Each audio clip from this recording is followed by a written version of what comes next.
Hi, continuing on in Birth of Mya-Moe, today I am binding.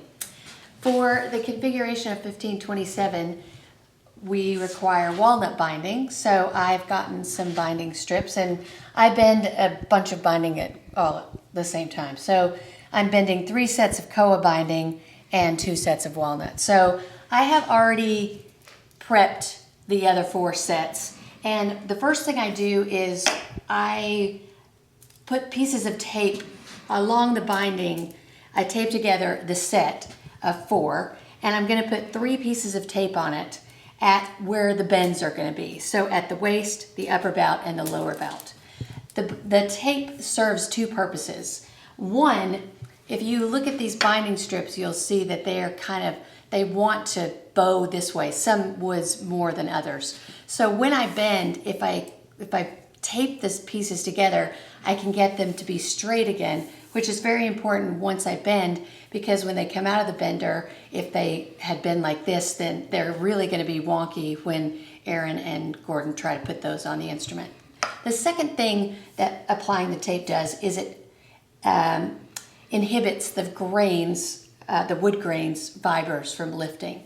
So I've already got 3 pieces of tape here, and I'm just going to quickly put these in their approximate positions. It doesn't have to be exact.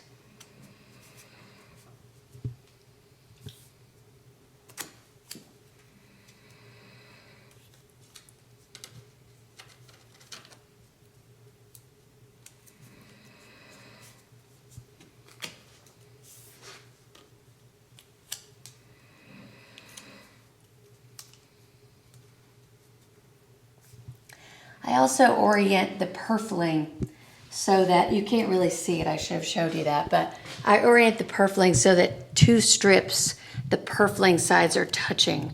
And the reason I do that is not so important for walnut or the darker woods, but if you're bending maple binding, and I'm going to spritz these all with water, then the purfling can bleed off into the maple and stay in the wood. So that's what. And I don't over spritz here. Just enough to get the wood a little bit wet. If there's any excess, I have to wipe it off my finger.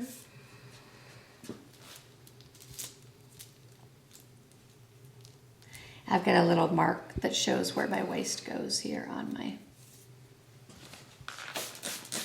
spring steel cover.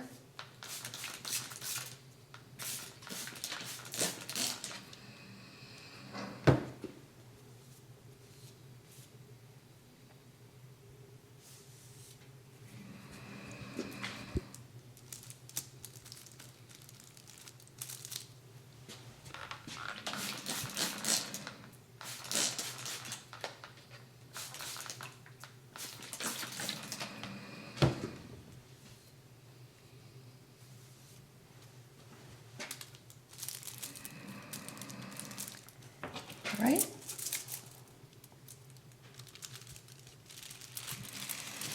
And I'm going to take this over to my bender, just like I did with the sides. I use the same approach, same temperatures that I did when I was bending the sides.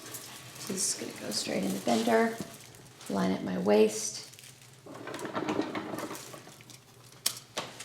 turn on the heating blanket and the timer. Put in my temperature probe right in the end here. Then I'll wait for this to come up to temperature.